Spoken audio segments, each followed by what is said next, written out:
Bonjour les ladies, le but de cette vidéo aujourd'hui est de vous parler, de vous présenter les 3 critères essentiels que recherche un homme chez une femme. Voilà, avant de commencer, je me présente pour celles qui ne me connaissent pas.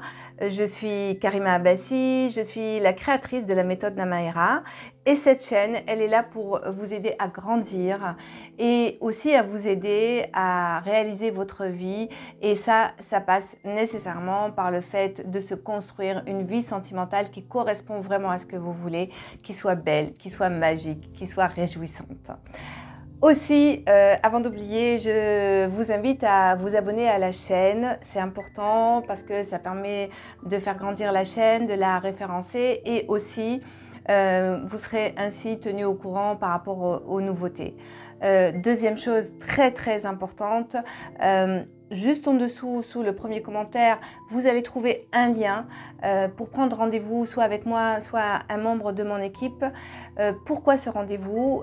Eh bien, si aujourd'hui vous en avez assez d'avoir toujours une vie sentimentale qui ne correspond pas à ce que vous voulez, si vous galérez en amour, si vous êtes dans la répétition de schémas, voilà, ce rendez-vous est là, c'est 30 minutes, c'est un rendez-vous qui est offert pour vous permettre de trouver de la clarté, des explications et aussi peut-être un plan d'action ou des conseils.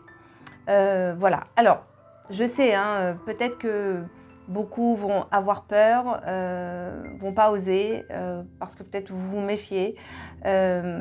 Sachez que nous avons vraiment accompagné chez Namaera maintenant des centaines de femmes et elles ont eu peur comme vous et pour autant elles sont passées à l'action. Et si aujourd'hui il y a la moindre once d'espoir que cela change et l'envie que cela change, je vous invite vraiment à faire stop sur la vidéo et à prendre rendez-vous. Voilà. Alors, les 3 critères essentiels que recherche un homme chez une femme. Alors, bien sûr, vous allez me dire, je vous entends déjà, mais Karima, tu fais des généralités, ça dépend des hommes, etc., etc. Alors, oui, bien sûr, les goûts et les couleurs ne se discutent pas, ça dépend des hommes. Sauf que ces 3 éléments, ces 3 critères, ils sont chez tous les hommes. Voilà. Et c'est même pas, d'ailleurs pour beaucoup c'est peut-être encore inconscient. Et c'est très profond ce que je vais vous dire. Parce que je sais que ça va vous remettre en question, on va en parler, voilà, je vais développer tout à l'heure. Alors, le premier critère, évidemment, ça c'est pour tous les hommes et de toute manière vous n'allez pas être surprise, c'est le physique, d'accord? Mais ça, pourquoi c'est le physique? Le physique parce que déjà, c'est la première chose que nous allons voir. C'est pour ça que les photos sur les applications et les sites de rencontres sont importantes parce que c'est même dans la vie de tous les jours, c'est le physique qui, parce que ça va stimuler nos sens et c'est par nos sens que ça va stimuler notre émotionnel. Donc, la rencontre émotionnelle, elle va passer dans un premier temps par ce que je vois. Donc, alors après, évidemment, selon pas les niveaux, enfin selon les, ça m'échappe, selon le genre plutôt, le type d'homme, évidemment, il va y avoir des critères physiques qui vont être différents. Mais en tout cas, il faut que cette personne corresponde à son physique. Alors, il y a le côté aspect, beauté entre guillemets, mais la beauté, elle est relative, hein, voilà. Ça ne veut pas dire qu'il faut être une bombe et pour être aimé, mais en tout cas, chacun a ses critères de beauté, mais en tout cas, il faut que le physique fasse du sens à cet homme-là. Donc, c'est important pour lui parce que dans le physique, il y a aussi toute la partie à la fois désir sexuel, voilà, c'est tout à fait naturel, c'est cette pulsion, est-ce que cette femme que je vois, elle crée chez moi un désir, donc tout ça c'est inconscient bien sûr, et si ça stimule en effet ces testostérone, voilà, j'ai du mal à le dire. Voilà, est-ce qu'elle les stimule ou pas? Donc c'est un des critères premiers. Ensuite, il y a aussi derrière la sexualité, il ne faut pas l'oublier, il y a aussi le côté reproduction, d'accord? La sexualité, bien sûr, aujourd'hui, on pense sexualité plaisir, mais il faut savoir que quand même, au départ de l'humanité, la sexualité, c'est pour la reproduction. Voilà, c'est une pulsion de survie, en fait, hein, quelque part. Voilà, donc tout ça est lié, en fait. Donc, le premier critère physique, après ça, ça ne se discute pas. Tu as un style, tu as un genre, tu es plutôt élégante, tu es plutôt piercing, tu es plutôt... bah cool, ça c'est en fonction du goût de chacun. Donc, et ça c'est important parce que évidemment si tu as un piercing et tu tatouages et que tu vises plutôt quelqu'un qui soit plutôt conventionnel, alors je prends les extrêmes, quelqu'un qui est plutôt conventionnel, bah, ça va pas matcher, ça va pas le faire. Donc il faut aussi être conscient par rapport à quel type d'homme tu as envie, avec qui tu as envie d'être, vers qui tu es attiré. Il faut que les styles soient quand même relativement congruents et ça c'est valable pour tout, hein. Donc voilà, si tu vas à un entretien d'embauche, pour être cadre dans une société, tu vas pas arriver avec des baskets, un jean et un pull troué. C'est pas possible. C'est une question de congruence et la congruence, elle est importante parce que c'est la promesse d'une compatibilité entre les deux entités. Voilà. Donc c'est important là de s'arrêter et de aussi de regarder par rapport à son style, par rapport à qui je suis, par rapport à ce que j'ai envie de donner, aussi par rapport à l'image que je donne, est-ce que ça correspond aux hommes que je convoite quelque part, hein, voilà, entre guillemets. Alors oui, je parle de convoiter, clairement, parce que ben, c'est un peu ça aussi, hein, quelque part quand on est célibataire, il faut arrêter de se leurrer. Bien sûr, il y a l'amour, il y a la romance et tout ça, mais il y a quand même un marché, ça reste, et c'est un marché du célibat qui aujourd'hui existe, hein, et avec tous ces composantes et ces aspirants et ces aspirantes et aspirants, qui créent de la concurrence, faut le dire, voilà, c'est c'est pas très sexy ce que je vous dis, mais n'empêche que c'est quand même quelque chose, voilà, qui est réel, c'est une donnée pragmatique, non romancée, de la réalité, mais dont il faut être consciente, mesdames et mes ladies. Voilà, donc premier critère, c'est le physique. Bon, ça, on passe. Deuxième critère, et là, ça va commencer à être un petit peu plus clivant pour vous, c'est la féminité. Alors la féminité, bien sûr, moi je vois beaucoup de femmes, hein, des femmes qu'on accompagne chez Namaera, qui sont ce que j'appelle des Amazones, qui sont des guerrières. Ça veut dire quoi? Ça veut dire qu'avec du charisme, avec un caractère très fort, un peu comme ça, très combative, indépendante, autonome, un peu vindicative aussi, clairement, très farouche de leur liberté, etc., etc. Et extérieurement, elles vont être extrêmement féminines, voilà, maquillées, apprêtées, sexy, etc.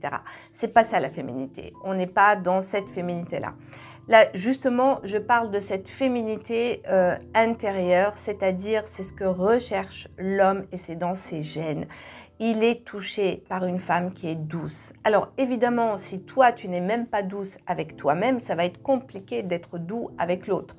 Donc de la douceur. Et c'est là où on va parler, on parle souvent féminin, masculin, et on sait qu'on a tous voilà, du féminin, du masculin en nous. Certaines femmes ont plus de masculin que de féminin, d'autres plus de féminin que de masculin. C'est ni bien ni mal, c'est juste une question d'équilibre entre les deux et d'équilibre selon les circonstances. Parce que quand tu es au travail, c'est important peut-être que tu aies ce côté, si tu es entrepreneur, etc., une femme entrepreneur, d'avoir ce côté masculin fort, d'accord. En revanche, dans le couple, ce qui va faire la différence, c'est vraiment le côté féminin. Alors, encore une fois, ça dépend qui tu as envie d'avoir comme compagnon. Alors, bien sûr, si tu as la représentation de l'homme, le vrai, hein, comme j'entends souvent me dire, oui, mais carrément, les vrais hommes n'existent plus. C'est quoi les vrais hommes? Les vrais hommes, c'est ces hommes qui sont responsables et qui, en fait, c'est inscrit dans la mémoire collective, hein. Voilà, le rôle de l'homme, dans la mémoire collective et dans les gènes de l'homme, c'est enregistré ou dans son inconscient. L'homme doit être fort, il doit pouvoir assumer, sécuriser sa famille, subvenir à ses besoins, être le référent. Et on est dans la société, là, on est dans le modèle patriarcal. Et bien sûr, on a beau être féministe, on a beau revendiquer sa liberté, il faut pas l'oublier quand même. Et c'est là où le bas blesse, c'est que on oublie que peut-être les transformations chez les femmes, il y a cette aspiration à se libérer de la société et du modèle patriarcal, mais n'empêche que dans le fonctionnement, c'est encore ce modèle-là. Alors, vous dire je rejette ça, ok, tu as le droit, sauf que là, tu te fermes les portes à toute possibilité d'une relation réellement comme tu as envie de l'avoir, une relation qui corresponde à ce que tu as envie de vivre. Alors, ces hommes-là, bien sûr, les femmes disent ça, mais c'est pas vrai, c'est pas qu'ils n'existent plus, c'est que les femmes ont changé. Bon, mais ça, je ferme la parenthèse. Donc, la féminité, c'est cette capacité-là à être dans la douceur, à être dans la communication, à être attentionné, à être sensible. Alors tout ça, ça suppose qu'on a fait la paix avec soi-même. Alors on a fait la paix avec soi-même dans la mesure où on est ok, on n'a pas peur de paraître faible, on n'a pas peur de montrer ses émotions, on n'a pas peur de se laisser toucher par l'autre et qu'on est capable de montrer à l'autre de l'amour, de l'attention. Bien sûr, là je parle d'une relation équilibrée et de réciprocité. Hein. Voilà, ça veut dire que aussi ça fonctionne bien entre les deux. Je ne parle pas du couple où toi tu es là et tu donnes tout et tu reçois rien. Je ne parle pas de ça. Je parle vraiment là d'une relation saine, équilibrée. Donc oui, cet homme-là, il a envie d'avoir une femme comme ça. Et en fait, même je regarde pas mal de reportages en ce moment et ça me frappe quand même de voir que, par exemple, Hollande et Julie Gaillet qui viennent de se marier. Je lisais un article de gala, voilà, c'est une référence pour ne pas citer ce magazine. Et en fait, Hollande raconte que oui, il a aimé cette douceur chez Gaillet, il a aimé le fait qu'elle ait été toujours là malgré les temps difficiles qu'il a vécu à partir du moment où il a plus été président, et elle a été là, elle a été soutenante, elle a continué à l'admirer, etc. Et ça pour lui, ça a été quelque chose de très très important qu'il a touché. Donc vous voyez, là pareil, j'ai regardé un reportage sur Netflix, voilà, très léger mais toutefois intéressant, bien que je dis pas qu'il faut que vous êtes toutes à la recherche d'un footballeur célèbre. Donc Georgiana, c'est un reportage sur Georgiana, la femme de Cristiano, le footballeur. C'est pas que je m'intéresse beaucoup au football, mais c'était ça. Je l'écoutais parler de sa femme, il disait qui en fait il était en adoration, c'était la femme de sa vie parce que elle était très belle et de deux c'était une très bonne mère. Donc ça veut dire quoi, très bonne mère? C'est ce côté attentionné, douceur, protection, voilà. Et l'homme dans ses cellules, en fait, vous avez beau vous révolter sur ce qui est juste ou n'est pas juste, il est programmé ainsi. Il est programmé ainsi. Donc un homme, c'est ça qu'il recherche. Il veut trouver ça chez une femme. Alors, troisième chose, c'est le troisième critère important. C'est, vous voyez, moi-même, je l'oublie. Ah oui, la loyauté. Non, j'avais toutes les idées. Là, il y a une mouche en fait qui vient de me passer devant moi. Oui, ben, j'habitais à la campagne. Alors, elle m'a perturbée. La loyauté. Alors, dans le terme loyauté, c'est quoi? C'est cette capacité qu'a une femme de soutenir son mari. On dit, hein, derrière tout un grand homme, il y a toujours une femme, de soutenir son mari, d'être là, de pouvoir rester dans l'ombre quand c'est nécessaire. Et et c'est pareil, ça m'a frappé, c'est exactement ce que disait Hollande de Julie Gaillet. Il disait que, et ça, il trouvait ça l'avait vraiment touché. Et tout le temps où il a été président, où ils ont été ensemble, elle a perdu. Pourquoi? Parce que ce temps-là, elle s'est mise de côté. Elle est restée dans l'ombre pour son homme, pour l'homme qu'elle aime, qu'elle admire. Et ça avait du sens. Et ça ne veut pas dire que Julie Gaillet n'est pas féministe ou que elle approuve le modèle patriarcal. Pas du tout. C'est qu'elle l'a fait parce que ça avait du sens pour elle et parce qu'à ce moment-là, elle en était capable. Enfin, pas qu'elle en était capable, pardon. À ce moment-là, c'était nécessaire. Et par exemple, regardons Obama et sa femme Michelle. Ben, pareil, tout le temps où Obama a été président, il a fallu qu'elle arrête sa carrière et qu'elle s'investisse et qu'elle collabore et qu'elle soutienne, qu'elle soit à côté de son mari. Et une fois que son mari a été terminé, hop, qu'il a plus été président, les choses se sont inversées et donc elle a écrit son livre, elle a fait une tournée internationale, etc. Donc elle a été du coup en premier sur le devant de la scène et Obama pendant un temps il s'est mis en retrait et c'est elle qu'on a entendue, qu'on a vue et qu'on a acclamée. Et en fait Hillary Clinton c'est pareil. Donc en fait ce sont des femmes qui sont fortes, qui sont indépendantes, qui sont intelligentes, qui ont du charisme, qui ont du lead dans le couple. Et là, pourquoi? Parce que à ce moment-là, la valeur couple est plus forte que tout. Si ta valeur couple, elle n'est pas forte, ben, ce qui se passe, c'est que tu vas jamais choisir le couple. Tu vas pas être capable ce temps-là de te mettre entre parenthèses quand c'est nécessaire pour l'autre, pour le bien de l'autre et pour le bien du couple. Parce que, et c'est exactement ça que disait Hollande de Gaillet, il disait, Mademoiselle Gaillet, il disait, voilà, en fait, ce qu'il a apprécié, c'est que à ce moment-là, ce qui était le plus important pour sa compagne, c'était que le couple soit heureux. Voilà. Mais parce que elle avait aussi le change, comme Obama, comme Georgiana, comme Michelle Obama, comme Georgiana et Gaillet. Du coup, comment elle s'appelle déjà c'est pas Gaillet. Enfin bref, je me rappelle plus de son prénom. Son prénom m'échappe, décidément. Hein, je pense que cet accident-là que j'ai eu, cette chute, ça a touché quelques neurones. Bon, ça va revenir. Voilà. Donc, c'est la capacité de se mettre en retrait pour soutenir, c'est ça la loyauté, c'est la capacité de se mettre en retrait le temps nécessaire pour soutenir son mari, son compagnon, son amoureux. Et c'est là où est toute la différence entre les femmes qui arrivent à se mettre en couple parce qu'elles ont compris ça. Alors certaines l'ont compris naturellement, d'autres le comprennent spontanément parce que à ce moment-là, elles ont la conscience qu'elles ont rencontré réellement un homme qui correspond à leur aspiration et que c'est l'homme de leur vie, entre guillemets, en tout cas d'une grande partie de leur vie ou d'une partie de leur vie. Et c'est vraiment cette capacité, pour moi, c'est de la résilience en fait.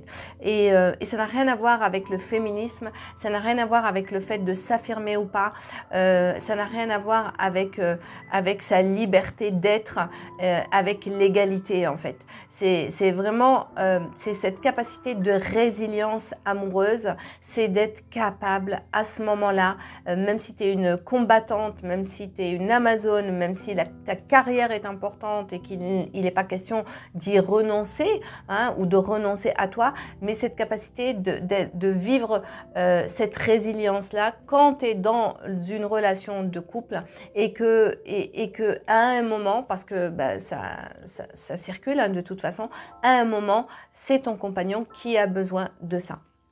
Voilà, et cet homme-là, c'est ça qu'il cherche. L'homme, c'est inconscient, mais c'est ce qu'il cherche et c'est ce qu'il va percevoir très très vite, sentir chez toi ou pas. Et c'est ça qui va lui donner envie de te choisir comme compagne et de te garder comme compagne et non juste de vivre une aventure avec toi. Alors, bien sûr, le mot de la fin, c'est que quand tu es déjà quelqu'un d'assez indépendante, que de la liberté c'est important pour toi, c'est important à ce moment-là que tu fasses ce travail de résilience, et ça demande en effet de revoir certaines choses et de remettre de la douceur à l'intérieur de soi. Voilà, donc j'en ai fini avec cette vidéo. J'espère que en tout cas, elle a répondu à votre question. Je sais que là, il va y avoir pas mal de réflexions. Peut-être que si vous avez aimé, je vous invite bien sûr à me liker, enfin, pas à me liker moi, mais à liker la vidéo. Voilà, ça fait toujours plaisir. Si vous n'êtes pas d'accord, si ça ne vous a pas plu et vous avez le droit, vous pouvez mettre un pouce vers le bas, mais en tout cas, avec aussi des explications en disant pourquoi. Je vous invite aussi à mettre les commentaires.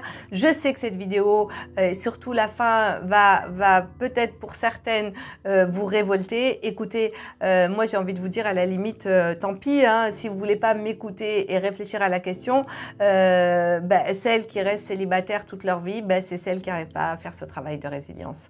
Voilà, prenons comme modèle des couples comme ça.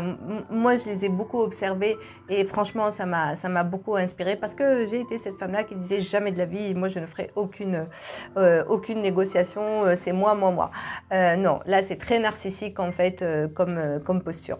Voilà, et aussi avant que j'oublie, très important, pense juste en dessous dans le premier commentaire, tu as toujours ce lien qui est toujours là, disponible, hein, pour prendre un rendez-vous avec moi ou un membre de mon équipe si tu as envie de donner un autre élan à ta vie sentimentale, si tu as envie de te transformer, d'aller à ta propre rencontre pour vivre une vie sentimentale qui correspond à ce que tu veux.